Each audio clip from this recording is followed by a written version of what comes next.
ഇപ്പോൾ ശാസ്ത്രലേഖകൻ രാജഗോപാൽ കമ്മത്ത് ചേരുന്നുണ്ട്. ശ്രീ രാജഗോപാൽ കമ്മത്ത്, വരും ദിവസങ്ങളിൽ കനത്ത മഴ മുന്നറിയിപ്പാണ് ഇപ്പോൾ കാലാവസ്ഥാ നിരീക്ഷണ കേന്ദ്രം നൽകുന്നത്. അതായത് മഴയുടെ തോത് ശക്തി പ്രാപിക്കും, ന്യൂനമർദ്ദം അത് അതിതീവ്ര ന്യൂനമർദ്ദമായി മാറാനുള്ള സാധ്യത. അപ്പോൾ ഈ 5 ദിവസം എത്രത്തോളം കരുതൽ നമ്മൾ സ്വീകരിക്കണം? ഈ ഒരു 29, 30, 31 തീയതികളാണ് ഏറ്റവും കൂടുതൽ മഴ പെയ്യാനായിട്ട് പോകുന്നത്. പ്രത്യേകിച്ച് കാസർഗോഡ്, വയനാട് മലനിരകൾ, ഇങ്ങോട്ടേക്ക് ഇടുക്കി, പത്തനംതിട്ട തുടങ്ങിയ മേഖലകളിൽ, കോട്ടയത്തെ മലനിരകളിലും ഇതുപോലെയുള്ള മഴ നമുക്ക് പ്രതീക്ഷിക്കണം. ഏറ്റവും കൂടുതൽ കോൺസെൻട്രേറ്റ് ചെയ്യാൻ പോകുന്നത് നാളെ ഇടുക്കിയിലാണ്, പിന്നെ പത്തനംതിട്ടയുടെ വടക്ക് ഭാഗത്തും. അപ്പോൾ ആ കാര്യങ്ങൾ നമ്മൾ കണക്കിലെടുത്തുകൊണ്ട് മുൻകരുതലുകൾ എടുക്കണം. അപ്പോൾ അവിടുത്തെ ആളുകൾ തീർച്ചയായിട്ടും യാത്രകൾ ഒഴിവാക്കിക്കൊണ്ട് വീടുകളിൽ തന്നെ സുരക്ഷിതരായിട്ട് കഴിയുക എന്നുള്ളതാണ്. പ്രത്യേകിച്ച് ഇലക്ട്രിസിറ്റി ഒന്നും ഇല്ലാത്തത് കൊണ്ട് അവിടെ യാത്രകൾ രാത്രിയൊക്കെ ഒഴിവാക്കുന്നതാണ് നല്ലത്. പൊതുവേ യാത്രകൾ ഒഴിവാക്കുന്നതാണ് നല്ലത് ഈ ഒരു 3 ദിവസത്തേക്ക്. 31-ാം തീയതി ആകുമ്പോൾ ഇതിനൊരു ശമനം ഉണ്ടാകും. പക്ഷേ നാളത്തെ ദിവസം നിർണായകമാണ്. ഇന്ന് രാത്രിയും നാളെയും നിർണായകമാണ്. കാരണം നല്ല ശക്തമായിട്ടുള്ള മഴ ആ ഭാഗങ്ങളിൽ പെയ്യാനായിട്ടുള്ള സാധ്യതയുണ്ട്. അപ്പോൾ ഇവിടെ ഇന്നിപ്പോൾ റിപ്പോർട്ട് ചെയ്യപ്പെടുന്ന കേസുകളെല്ലാം കൂടുതലും ഈ ശക്തമായ കാറ്റാണ്. ആ കാറ്റിനെ പ്രതിരോധിക്കാൻ പോലും ശേഷിയില്ലാതെ, അല്ലെങ്കിൽ ആ പല പ്രദേശങ്ങളും മാറിയിട്ടുണ്ട്, മരങ്ങൾ കടപുഴകുന്നു, കടകളിലൊക്കെയുള്ള ദൃശ്യങ്ങൾ കാണുമ്പോൾ അങ്ങേയറ്റം അമ്പരപ്പിക്കുന്നതാണ്. അപ്പോൾ ഈ കാറ്റിന്റെ സ്വഭാവം എങ്ങനെയാണ്? 10 ഡിഗ്രിയോളം കുറവാണ് കടലും നമ്മുടെ മലയോര മേഖലകളും തമ്മിൽ. അതിലും കുറവാണ്.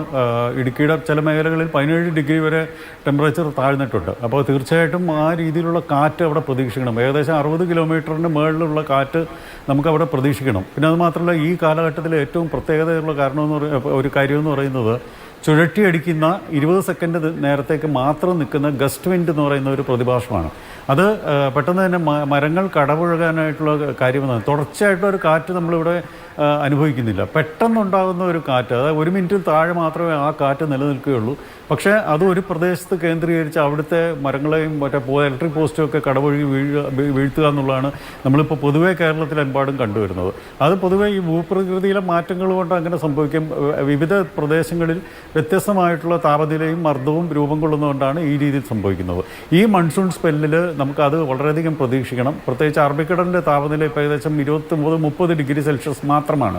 അതുപോലെ ഇന്ത്യൻ മഹാസമുദ്രത്തിൻ്റെ താപനിലയും ഏകദേശം 30 ഡിഗ്രി മാത്രമാണ്. കേരള ലാൻഡ് മാസിൻ്റെ താപനില വളരെയധികം ഗണ്യമായിട്ട് താഴ്ന്നു. ഏകദേശം 4-5 ഡിഗ്രി വരെ കോസ്റ്റൽ ഏരിയയിൽ താഴ്ന്നിട്ടുണ്ട്. അതുകൊണ്ടാണ് കോസ്റ്റൽ ഏരിയയിൽ മാത്രം തങ്ങി നിൽക്കാതെ ആദ്യഘട്ടത്തിലെ മഴ മലനിരകളിലേക്ക് പോയത്. നമുക്കറിയാം, മൺസൂണിൻ്റെ തുടക്കകാലത്ത് തന്നെ ആദ്യത്തെ ദിവസം തന്നെ മഴ മലനിരകളിൽ പെയ്തു. അത് അസ്വാഭാവികമായിട്ട് സംഭവിക്കുന്നതാണ്. സാധാരണ കോസ്റ്റൽ ഏരിയാസിൽ കേന്ദ്രീകരിച്ചതിന് ശേഷം കാറ്റിൻ്റെ ശക്തി കൂടുമ്പോൾ മലനിരകളിലേക്ക് പോകുന്ന രീതിയാണ് നമ്മൾ കണ്ടുവരുന്നത്. പക്ഷേ ഇപ്രാവശ്യം നേരെ മലനിരകളിലേക്ക് ശക്തമായിട്ട് പെയ്യുന്ന ഒരു കാഴ്ചയാണ് കണ്ടത്. അപ്പോൾ അവിടുത്തെ താപനില ഗണ്യമായിട്ട് കുറഞ്ഞു, ഇടനാട്ടിലെയും താപനില ഗണ്യമായിട്ട് കുറഞ്ഞു. അങ്ങനെ കാറ്റിൻ്റെ ഒഴുക്ക് കൂടുതലായി.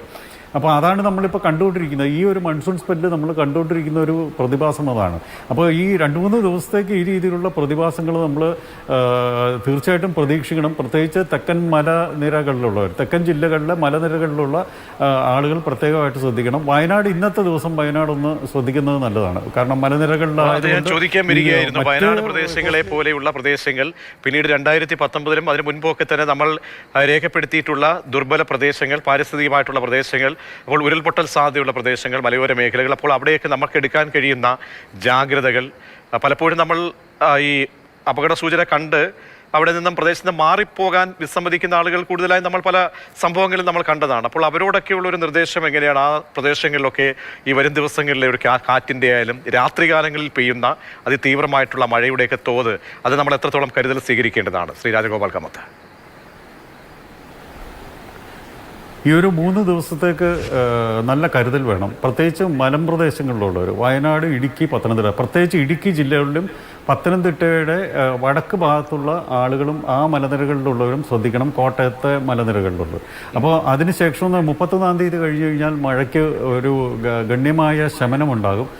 ഒരു 10-ാം തീയതി വരെയൊക്കെ നല്ല മാറ്റമുണ്ടാകും. ചെറിയ മഴകൾ മാത്രമേ കേരളത്തിൽ പെയ്യാനായിട്ടുള്ള സാധ്യതയുള്ളൂ. ജൂൺ 21-ന് ശേഷം സൂര്യൻ്റെ ആ ഒരു പൊസിഷൻ മാറുകയാണ്. ദക്ഷിണാർദ്ധഗോളത്തിൽ ശൈത്യത്തിൻ്റെ തുടക്കമാവുകയാണ്. ആ സമയം മുതലാണ് കേരളത്തിലേക്ക് മൺസൂണിൻ്റെ വരവ് വരവ് കൂടുതലായിട്ട് ഉണ്ടാകാൻ പോകുന്നത്, ശക്തിയേറാൻ പോകുന്നത്. നമുക്കറിയാം കർക്കിടകത്തിലൊക്കെ നല്ല മഴ പെയ്യുന്ന അവസ്ഥയും തണുത്ത അന്തരീക്ഷമൊക്കെ ഉണ്ടാകുന്ന അറിയാം. ഏറ്റവും കൂടുതൽ ആഘാതം ഉണ്ടാകുന്നത് ജൂലൈ ഓഗസ്റ്റ് മാസങ്ങളിലാണ്. അപ്പോൾ നമുക്ക് ഏകദേശം 1 മാസം സമയമുണ്ട് മുൻകരുതലുകൾ എടുക്കാനായിട്ട്. അപ്പോൾ ആ സമയത്ത് പ്രത്യേകിച്ച് ആഘാതം ഒഴിവാക്കാനായിട്ട് നമുക്ക് നേരത്തെ തന്നെ അടുത്ത മാസം നമുക്ക് മുൻകരുതലുകൾ എടുക്കാം. അത് ഈ പ്രത്യേകിച്ച് മലനിരകളിലുള്ളവർ വളരെയധികം മുൻകരുതൽ ഈ വർഷം എടുക്കണം. നമുക്ക് വയനാട് പോലുള്ളൊരു ഇൻസിഡൻറ്റ് നമുക്കിനി താങ്ങാനാകത്തില്ല. ഏതായാലും ഈ അടുത്ത 3 ദിവസത്തേക്ക് വയനാട് പോലുള്ളൊരു ഇൻസിഡൻറ്റ്, അതായത് നമ്മുടെ മുണ്ടക്കൈ ചൂരൽമല പോലുള്ളൊരു ഇൻസിഡൻറ്റ് തൽക്കാലം ഈ 3 ദിവസത്തേക്ക് പ്രതീക്ഷിക്കേണ്ട. പക്ഷേ നമ്മൾ കരുതിയിരിക്കേണ്ട ഒരു കാര്യം, ഇടുക്കിയിലും കോട്ടയത്ത് മലനിരകളിലും പത്തനംതിട്ടയിലും ഒക്കെ പെയ്യുന്ന മഴ നേരെ നദികളിലൂടെ ഇങ്ങോട്ട് ഒഴുകി വരികയാണ് നമ്മുടെ തീരദേശത്തേക്ക്. അപ്പോൾ ആറുകൾ, ഇപ്പോൾ മീനച്ചിലാറ് പോലെയുള്ള നദികളിലൊക്കെ വെള്ളം ഉയരാനായിട്ടുള്ള ചാൻസ് ഉണ്ട്. ഇപ്പോൾ തന്നെ കുമരകം, കോട്ടയം ജില്ലയുടെ വിവിധ ഭാഗങ്ങൾ, കുമരകം, അതുപോലെ തന്നെ കുട്ടനാട് തുടങ്ങിയ മേഖലകളിലൊക്കെ വെള്ളം കയറി തുടങ്ങിയിട്ടുണ്ടെന്നാണ് പറഞ്ഞത്. അപ്പോൾ ഈ 2 ദിവസത്തെ മഴയും കൂടി അവിടെ കൂടുതൽ വെള്ളം എത്തിക്കും. അത് പിന്നീട് മഴ നിന്നതിന് ശേഷവും 2 ദിവസത്തേക്ക് നമുക്ക് വെള്ളമൊഴുക്ക് ഉണ്ടാവും എന്നുള്ളത് നമുക്ക് പ്രതീക്ഷിക്കണം. അപ്പോൾ ആ സമയത്ത് കുട്ടനാട് മേഖലകൾ, കുട്ടനാട്, കുമരകം, കോട്ടയം ജില്ലയുടെ നദീതീരങ്ങളിൽ താമസിക്കുന്നവർ ഈ സമയത്ത് ശ്രദ്ധിക്കേണ്ടതാണ്. പിന്നീട് വരുന്നത് അടുത്ത മാസം 21-ാം തീയതി കഴിഞ്ഞിട്ടുള്ള ശക്തമായ മഴകളാണ്. അപ്പോൾ ഇപ്രാവശ്യം പറഞ്ഞിരിക്കുന്നത് ഏകദേശം 107% നോർമൽ മൺസൂണിനേക്കാൾ 107% കൂടുതലാണ് പറയുന്നത്. നമുക്ക് 2018 23% കൂടുതൽ കിട്ടി.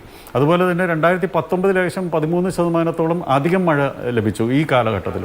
അപ്പോൾ ഈ സമയം നമുക്ക് ഏകദേശം 107-108% മഴ ലഭിക്കുമെന്നാണ് കരുതുന്നത്. അപ്പോൾ ആ രീതിയിലുള്ള ഫോർകാസ്റ്റൊക്കെ വന്ന സ്ഥിതിക്ക് നമ്മൾ മറ്റൊന്ന് ശ്രീ രാജഗോപാൽ, നമുക്കറിയാമല്ലോ, നമ്മളിപ്പോൾ ചർച്ച ചെയ്യപ്പെടുന്ന സമയത്ത് പോലും ഈ പാതകൾ റോഡുകളൊക്കെ തന്നെ വെള്ളം കയറി നശിക്കുന്ന ഒരു സാഹചര്യമുണ്ട്. അവിടെയൊക്കെ തന്നെ ഇലക്ട്രിസിറ്റി, ഈ ഇലക്ട്രിക് പോസ്റ്റുകൾ കടപുഴകി വീഴുന്ന സാഹചര്യം, ദേശീയപാതയിലെ ഈ വിള്ളലുകളടക്കം ആ പ്രദേശത്തൊക്കെ താമസിക്കുന്ന ആളുകൾ. അപ്പോൾ ഒരുപാട് കരുതലുകൾ നമ്മൾ എടുക്കേണ്ട, നമ്മുടെ മുന്നിൽ ഒരുപാട് സൂചകങ്ങളായി പല കാര്യങ്ങളും നിൽക്കുകയാണോ? പിന്നീടുള്ള യാത്രകൾ അത് പാടില്ല. മുൻപ് നമ്മൾ ഇത്തരം പ്രതിസന്ധി ഘട്ടങ്ങളിലൊക്കെ മുന്നറിയിപ്പ് പലയിടത്തും നൽകുന്നതാണ്. വിനോദസഞ്ചാര മേഖലകളിലൊക്കെ ഈ സമയത്ത് യാത്രകൾ കഴിവതും ഒഴിവാക്കുക എന്നത്. അപ്പോൾ അതൊക്കെ പാലിക്കപ്പെടണം. അപ്പോൾ അപകട സൂചകങ്ങളായി നമ്മൾ കുറച്ചുകൂടി ആഴത്തിൽ പരിശോധിക്കേണ്ട കാര്യങ്ങൾ എന്താണ്, മനസ്സിൽ കരുതേണ്ടത് എന്താണ്? നമുക്കിപ്പോൾ ഷിരൂര് നമ്മളൊന്നും മറന്നിട്ടില്ലല്ലോ.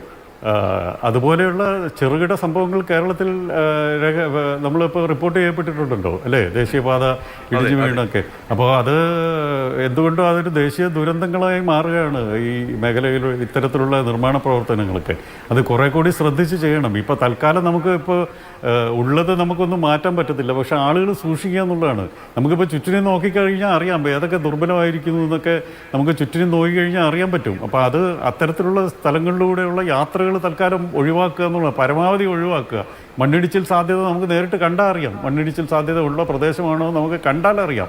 അപ്പോൾ അത്തരം സാധ്യതകൾ നമ്മൾ നേരിട്ട് കണ്ട് മനസ്സിലാക്കി ഒഴിഞ്ഞു മാറി പോവുക എന്നുള്ളതാണ് ഈ കാലഘട്ടത്തിൽ നമുക്ക് ചെയ്യാനുള്ളത്. ഇപ്പോൾ പിന്നീട് മുൻകരുതലെടുക്കാൻ ഇപ്പോൾ 1 മാസം സമയമുണ്ട്. അപ്പോൾ അവിടെ നമുക്ക് ഇത്തരത്തിലുള്ള സാധ്യതയുള്ള മണ്ണിടിച്ചിൽ സാധ്യതയുള്ള മേഖലകൾ കണ്ടെത്തി അവിടെ ഒരു സൂചന നൽകുന്നത് നല്ലതാണ്. അവിടെ ചുറ്റുപാടുള്ളവർക്കും അതിലേക്ക് കടന്നു പോകുന്നവർക്കും ഒരു സൂചന നൽകുന്നത് നല്ലതാണ്. ഇപ്പോൾ മലനിരകളെക്കാൾ കൂടുതൽ മണ്ണിടിച്ചിലും അപകടങ്ങളും ഇപ്പോൾ ഉണ്ടാകുന്നത് പാതകളിലാണ്. അപ്പോൾ അത് നമ്മൾ സൂക്ഷിക്കണം. ഇതുവരെ വലിയൊരു അപകടമൊന്നും ഈ പാത തകർന്നതൊന്നും തൽക്കാലം നമ്മൾ രേഖപ്പെടുത്തിയിട്ടില്ല. പക്ഷേ കൂടുതൽ പ്രശ്നങ്ങൾ, അതായത് വളരെ വലിയ മഴ പെയ്ത് മണ്ണ് കുതിർന്ന് ഉള്ള പ്രശ്നങ്ങൾ ജൂൺ 21-ന് ശേഷമുള്ള കാലാവസ്ഥാ മാറ്റത്തിന് തീർച്ചയായിട്ടും ഉണ്ടാവും. അപ്പോൾ ജൂലൈ ഓഗസ്റ്റ് മാസങ്ങളിൽ ഇത്തരത്തിലുള്ള കൺസ്ട്രക്ഷൻസ് ദുർബലമായിട്ടുണ്ടെന്നുണ്ടെങ്കിൽ അത് കണ്ടെത്തി നമുക്ക് അതിനുള്ള പ്രതിരോധ നടപടികൾ സ്വീകരിക്കുക എന്നുള്ളതാണ് ഇപ്പോൾ വേണ്ടത്. തീർച്ചയായും വളരെയധികം നന്ദി ശ്രീ രാജഗോപാൽ കമ്മത്ത്. വളരെ പ്രധാനപ്പെട്ട പോയിന്റുകളാണ് അദ്ദേഹം മുന്നറിയിപ്പായി നൽകിയത്. അപ്പോൾ ഈ പ്രകൃതി ദുരന്തങ്ങൾ ഉണ്ടാകുമ്പോൾ അവിടെ നമ്മുടെ സംവിധാനങ്ങളെ ഡിപ്ലോയ് ചെയ്യുന്നു, വിന്യസിക്കുന്നതിനപ്പുറത്തേക്ക് നമ്മൾ കരുതൽ എടുക്കുക. നമ്മൾ നടന്നു പോകുന്ന നഗരങ്ങളിലായാലും ഗ്രാമങ്ങളിലായാലും മലയോരങ്ങളിലായാലും ഒക്കെ തന്നെ നമ്മൾ ചിന്തിക്കുക. ദുർബല പ്രദേശങ്ങൾ കഴിവതും ഒഴിവാക്കുക. ഏതെങ്കിലും ഒരു ഭിത്തിയാണെങ്കിൽ പോലും അതിൽ ദുർബലാവസ്ഥയുണ്ട്, ഏതെങ്കിലും തരത്തിൽ വിള്ളൽ ചേഞ്ചസ് നേരത്തേക്കാൾ ഇപ്പോൾ മാറ്റം ഉണ്ടാകുന്നുണ്ടെങ്കിൽ അതൊരു അപകട സൂചനയെ നമ്മൾ കാണണം. അങ്ങനെ പ്രത്യേകിച്ച് കാറ്റിനെ സൂക്ഷിക്കുക. പോകുന്ന പാതകളൊക്കെ തന്നെ സുരക്ഷിതമാണെന്ന് ഉറപ്പുവരുത്തുക. അനാവശ്യ യാത്രകൾ ഈ മഴക്കാലത്ത് ഒഴിവാക്കുക എന്നാണ് വളരെ പ്രധാനപ്പെട്ട കാര്യം. കാരണം ഇനി 5 ദിവസം വളരെ പ്രധാനപ്പെട്ട ദിവസങ്ങളാണ്. മഴയുടെ തോത് കൂടുതൽ ഉയർന്നേക്കുമെന്ന മുന്നറിയിപ്പാണ് നൽകുന്നത്. വളരെയധികം നന്ദി ശ്രീ രാജഗോപാൽ കമ്മത്ത കാര്യങ്ങൾ വിവരിച്ചതിന്.